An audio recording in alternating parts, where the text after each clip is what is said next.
Hi everybody, I'm Kyle Kittleson. And I'm Christina Macauley. Thank you for joining us for another edition of Orange Slices. This show is all about the fantastic people, places, and things that make Orange County such a great place to live. That's right, slices of life from right here in the OC, and we have another great show lined up for you. We'll meet a whiz kid who's on the cutting edge of research in biochemical engineering at UC Irvine, even though he's only a freshman at Edison High School. Okay, well, I was pretty good at science in high school, but I'm not even sure what biochemical engineering is, so I guess I'll have to find that out later in the show.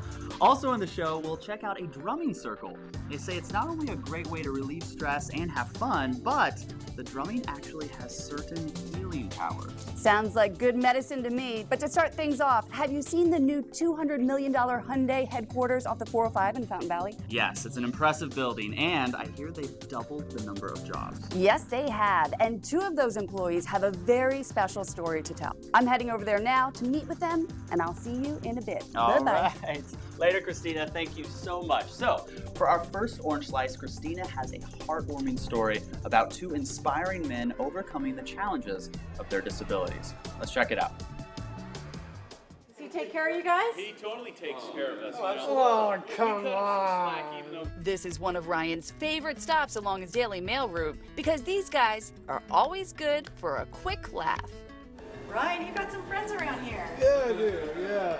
Ryan Scopel has Down syndrome. His coworker Jeff Acker is autistic. But while these developmental disabilities may cause them certain struggles in life, it hasn't stopped them from holding down a job and making lots of friends. Both of them have developed a pretty good rapport and relationship with all of the employees here at Hyundai. And I think the employees in all of our departments look forward to seeing Jeff and Ryan every day. They've been working in the mailroom here at Hyundai Motor America for the last 12 years. And Hyundai isn't the only employer in Orange County reaching out to people with disabilities. Project Independence is an organization that helps anyone with a diagnosed disability find job placements. Well, there really is no typical job site. Every job site is unique. This is a great one because this has been a long-standing relationship with Hyundai. Project Independence, or PI, currently has about 200 people placed through their supported employment program at over 130 different job sites. And in addition to this program, PI serves hundreds more through services such as independent living and positive behavior support, in which even people with challenging behaviors are able to work, socialize, and be a part of their community. People work in restaurants, offices, some other types of food service, grocery stores, movie theaters. PI helps out with job training, and then job coaches make sure all goes well. After they're trained, then the job coach is there to help assist them with anything that comes up on the job, help provide additional training and support, be a liaison with coworkers or a supervisor. I like delivering mail, I like delivering boxes. I love my job, I do. It's the job coach, is like Kathleen, is our best. Job coach Kathleen checks in on Ryan and Jeff, but they both have the skills and ability to work almost completely independently.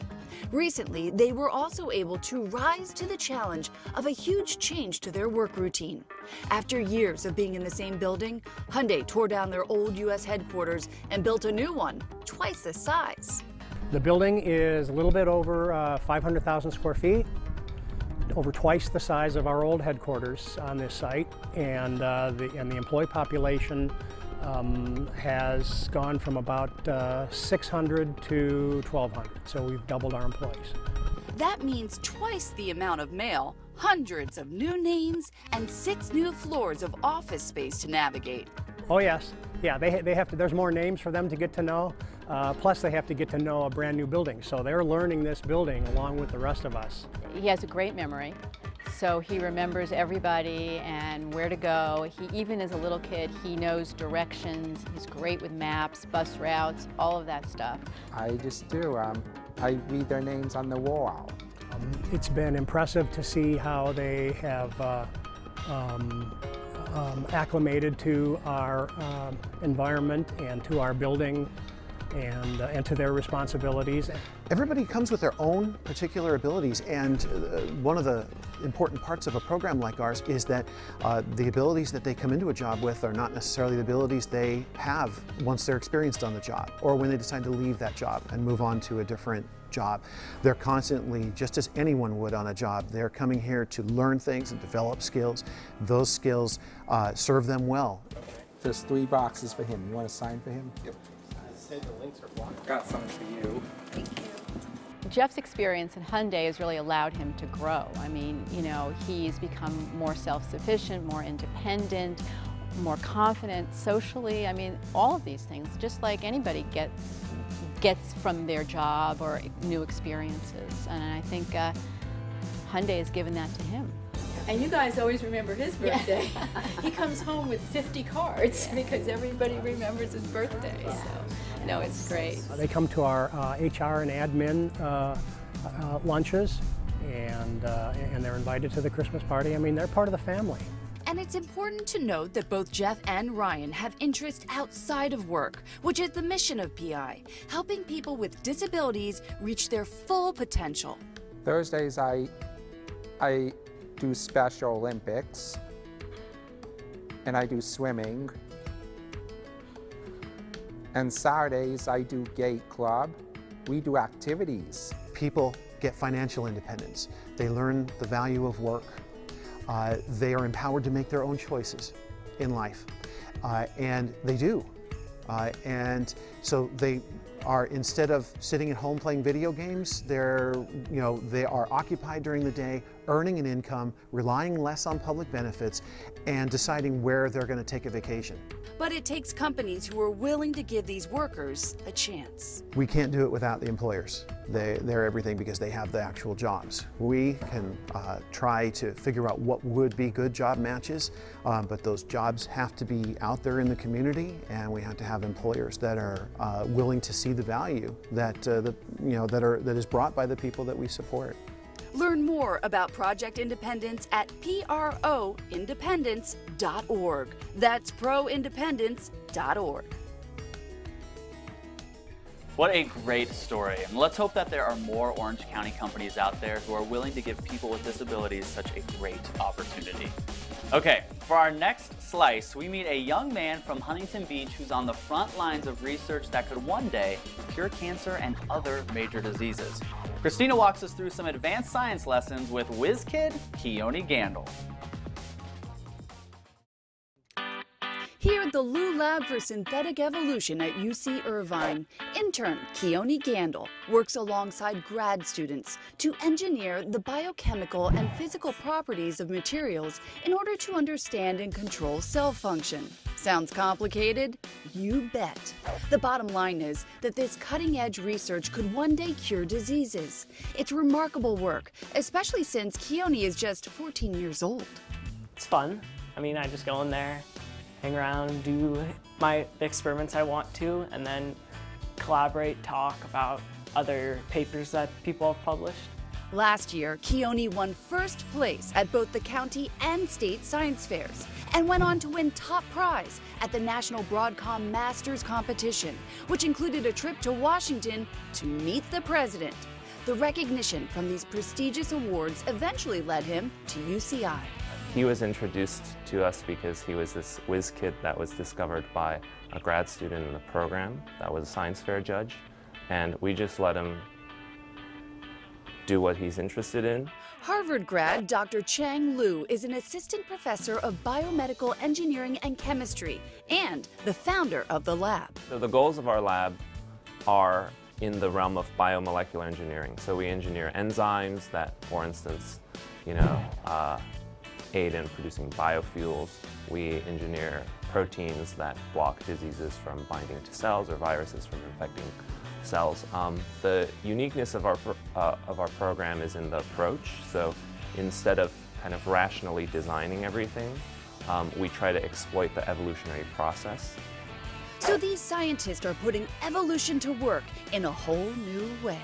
Evolution clearly is very powerful, and it's a good bioengineer, but it takes a long time, so we figure out ways to speed it up. Well, on one of my projects, in the human natural immune system, when we fight colds or diseases, we have these cells, and they create antibodies, which are little proteins that target a certain bacteria or a virus, and then it'll tell all the other cells around it to go kill it. And so then you can kill all the bacteria or viruses. And I wanted to make one of these cells, except make it out of yeast. Keone is used to having to take his genius-level thinking down to words we can all understand, but it's not easy. He goes on to describe how he's building better proteins basically through survival of the fittest. What I'm doing is I'm going to fuse the antibody, which binds to the bacteria or virus, onto the surface of a yeast cell. And then I can flow the yeasts through and have the bacteria or virus stuck on the sides of a surface. And so then once the yeast go through, the ones that bind the best stay, and all the other ones get washed away.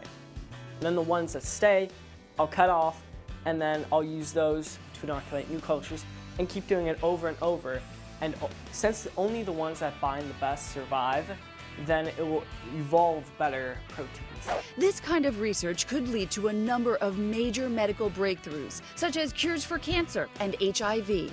But as Dr. Cheng mentioned, the same principles could also be used to create alternative fuels. In terms of producing biofuels or producing commodity chemicals, it's much cheaper potentially and much greener to do everything with living organisms rather than with a sort of a traditional chemical factory. So far here in the lab, Keone's young age hasn't seemed to matter. Well, he's very independent, so it hasn't been much of a problem. Yeah, so our grad students really act as a day-to-day mentor, and then, you know, I act as maybe a week-to-week mentor. That's good. So the DNA, you don't need this anymore, basically. Or you'll stock it. Keone lives in Huntington Beach with his mom and dad and older brother Chemo, who's also making a name for himself, but in a different arena.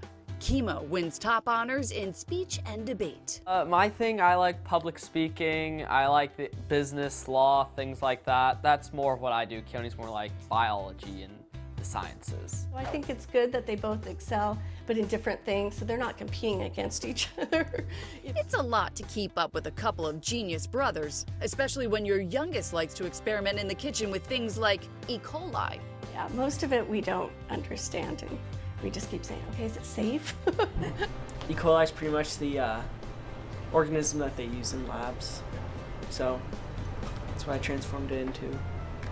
It's holding the protein coding sequence for the protein I want to put outside of the fuse outside the yeast cells. So when people say to me, what project is he doing? I say, really, you need to ask him. Because I'm not very science-minded. But I have been there late at night when he's doing experiments, and I'm leaning on the counter, and you know, so I ask him, hey, look, you gotta dumb this down for me. Keone also has a lab at home, which he's always working to improve. But he does have a life outside of his research and experiments. He likes to spend time in the backyard with the family dog Ginger, or finding good things for Sophie the tortoise to munch, or keeping crickets on hand for Rexy the lizard. And for several years now, he's had a favorite hobby. It's one that requires a green thumb and a steady supply of flying and crawling insects. Keone collects carnivorous plants from around the world. All right, so this is my Nepenthes alata. It's a tropical pitcher plant from around the Indonesian area. And it grows in these vines, and what it does is it produces these pitchers, hence it's called a pitcher plant. And bugs will travel into it, finding nectar, but then they'll become distraught and disoriented because it's very waxy inside, so they can't fly out, and then drowned in the liquid in the bottom. The one drawback to being just 14 is that he can't be at the lab full time.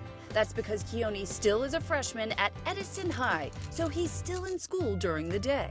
As a freshman, you're required from the district to have 6 classes, but with 6 classes, it would limit the time at the lab too much for him. So basically, we signed a contract with the district, agreeing I would take responsibility for the graduation requirements, understanding how many units he needs and that kind of thing. So to make up those required credits, Keone will have to go to summer school. The school district won't accept any part of the lab work toward high school credit. The lab work does not count.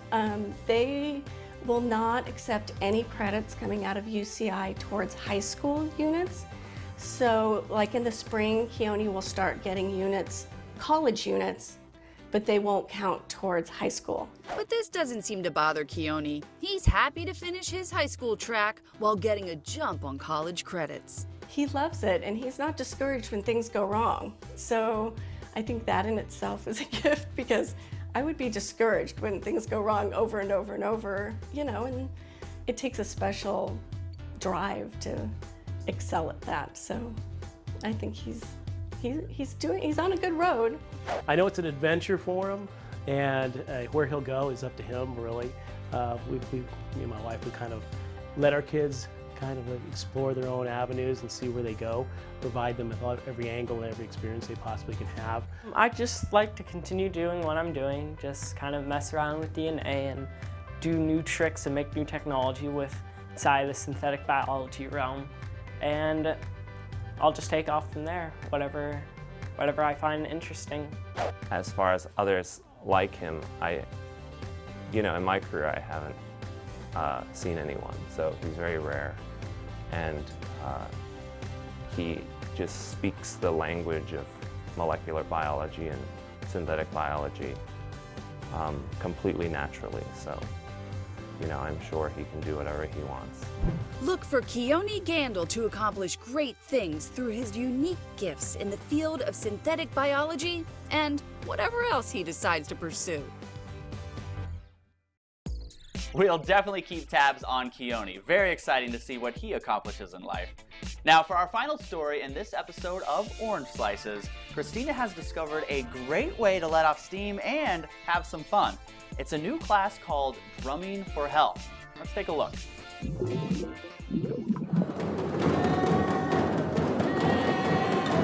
Everyone knows when it's time for the drum class to start. You can hear them from the parking lot. Because we see people come close the doors.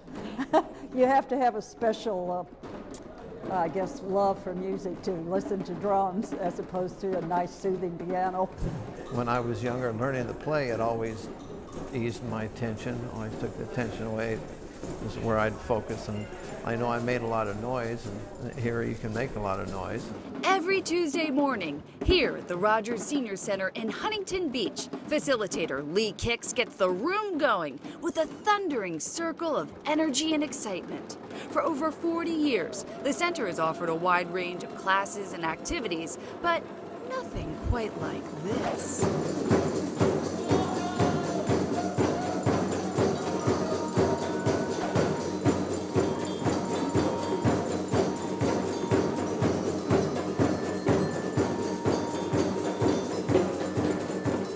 I thought it was so exciting. We have such a variety of programs here at the Senior Center, but few of that variety where people can just drop in and really just release for a good hour and sit and bang on the drums. And although it created a little bit of a stir here the first time, you can imagine it's been growing in popularity every week.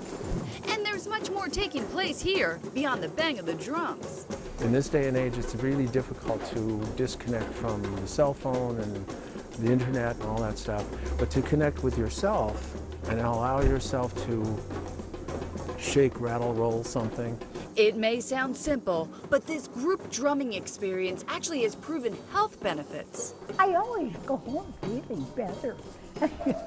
And I'm not thinking about any arthritis or anything while I'm drumming. I'm just drumming. The opportunity to release a lot of energy, like if you're upset about something, you just pound on that drum and you can get all that energy out. It's clear to see the joy that drumming can bring, along with the obvious way in which the drummers are able to release tension and energy. But the health advantages of drum circles goes even further. There's actually evidence that drumming can help fight disease. They have empirical proof that it increases the activity of your white blood cells, which are the cancer-killing agents within your own body. As some of our participants said, they're not sure why, but they feel good. I happened to read it in the flyer, and it said that it was very good for your health. So I have Parkinson's, so I decided I'm going to give it a try. and I absolutely love it. But what is it about a drum beat that makes it so magical? The history of drumming dates far back to the earliest civilizations. When some great event would go on in the village, whatever the village was, almost every culture, they would get together and celebrate. And so there was a great harvest or a successful hunt or whatever, and now they all get together to do what they could do. They had not invented the violin yet, and God forbid anybody trying to learn to play it. But this is very immediate. So to do whatever there is to do is just lots of fun. Some of the drummers here already have musical training or experience. Well, I'm already in a ukulele group. I play the guitar, the piano, the uke banjo. Lee has actually been a drummer by profession most of his life. So I've been a professional drummer since about the age 12. That's when I played my first gig and got paid. I had $35. He's toured the world sharing the bill with top bands such as the Beach Boys, Fleetwood Mac, Aerosmith, and many others. But all of that came to an end with a career-changing injury. Now he uses his talents to help others find healing and happiness. When I leave here, my tremors are less from Parkinson's. So they're still there, but they're less than, than when I first came in. So I feel that it's very healing for me and for my mind. The healing powers of the drum apply to a wide range of disabilities and barriers. Don is in the advanced stages of Alzheimer's. His caregiver, Chris, brings him to the drum circle every week. I think the interaction has been fabulous. The people have embraced him, plus the fact that he's getting out and interacting with people instead of staying in the house. When he first came, he really didn't touch the drum, and now you can see that he's participating more and more. And while some here may have musical backgrounds, most do not. And that's the great thing about the class. You don't need any experience. You don't even need to have a sense of rhythm. When I first came, I was completely lost till he told me that you don't need rhythm. So then I just started going, and it'll build up to a high pitch, and it's just wonderful. And then he calms us down. Well, this class has been wonderful because when you come in here, just as Lee says, when he's drumming, there's no wrong notes. There are no barriers, and what you need to do, what the participants need to do, is just let go and just be there. And be there now and just drum, and really that breaks down those barriers so that everybody can really just escape and enjoy themselves.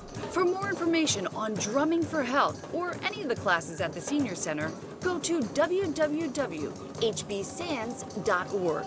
That's HBSANDS.org. Hey, welcome back. So you really don't have to have any rhythm. You can just join in and catch right on. Yeah, and it's really fun. The class is an hour, and there's so much energy in the room, and as you saw, people come away just feeling great. Well, thanks, Christina. Great slices today. I feel inspired. You bet, and that's going to wrap it up for this edition of Orange Slices. Thanks for joining us. And if you have an idea about something or someone that would make a great slice, let us know. Find our Orange Slices page on Facebook. We would love to hear from you. Until then, I'm Christina Macauley. And I'm Kyle Kittleson. We will see you next time. How are you saying? Is it orange slices or orange slices? Well, we've always said orange slices. What are you saying? Orange slices? Well, that sounds kind of good. Hey, oh, goodness. Sorry, she came in really fast. I'm like, hey, we're here. Orange slices? Or Hi, orange welcome slices. back to Orange Slices. Or orange slices. Hello. Oh my God. Sorry. I didn't think you were Now going to it's come too in this far fast. away. Sorry. Blah. It's like Halloween. Hi, Christina. Hi, Christina. It's Christina. Nice to have you Yes, here we do. again, Christina. Welcome back to Orange Slices. Kyle, That's like, get with the program. it's like a little flirtatious. Orange Slices. Orange lady. slices. It's orange slices. Slices Please orange. tweet me and tell me how to say the orange slices. Facebook us on Orange Slices. On which page? I don't know. Orange Slices. Hey, I didn't think. Oh, yep. Don't you link your Facebook with your Twitter account? Yes. Or do you call You it do. Tweeter account? A tweeter account. Tweeter. Kittleson, brought to you by Kyle and Christina. You should have a Facebook and a Twitter. Yes. Are you on Twitter? Yeah. Are you on Instagram? Yeah. Why aren't we friends on either of those? We will be. Well, we will be. Whether you like it or in not. just a little bit. Yes. Yeah.